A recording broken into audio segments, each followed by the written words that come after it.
Setelah pulang kerja, gadis itu berjalan kaki menuju rumah. Saat tiba-tiba melihat seorang badut berdiri di depannya, sedang bermain dengan setumpuk kartu. Ia tak ingin berurusan dengannya, sehingga memilih berjalan memutar. Namun badut itu kembali menghalangi jalannya, dan mencoba memaksanya menonton trik sulapnya. Gadis itu tetap mengabaikannya dan berlalu. Saat pergi, ia menoleh ke belakang.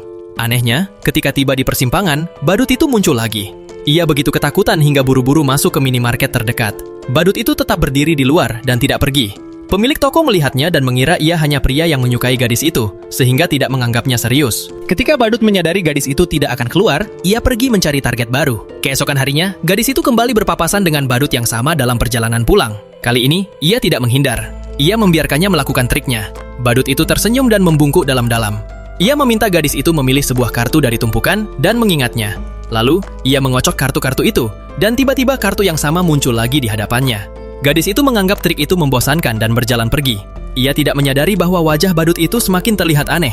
Ia merasakan sesuatu yang tidak beres di belakangnya, dan saat menoleh, badut itu mengejutkannya. Botol anggur merah yang dipegangnya terjatuh dan pecah berhamburan di tanah. Badut itu perlahan memungut sepotong kaca dan menyeretnya di lehernya sendiri. Detik berikutnya, darah menyembur ke wajah gadis itu. Ia ketakutan, tetapi sebelum sempat bereaksi, badut itu sudah berdiri tegak, seolah tak ada yang terjadi. Gadis itu berlari secepat mungkin ke minimarket yang sama dari malam sebelumnya dan menelpon polisi.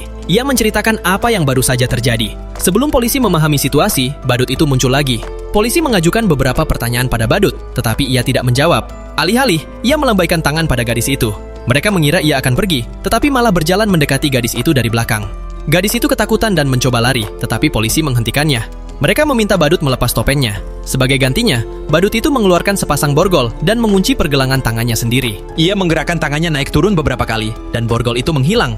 Polisi mencoba mendekat, tetapi tiba-tiba salah satu dari mereka menyadari bahwa dirinya justru terborgol. Sebelum siapapun sempat bereaksi, badut itu melepas topinya dan menggunakannya untuk memenggal kepala polisi itu dengan rapi.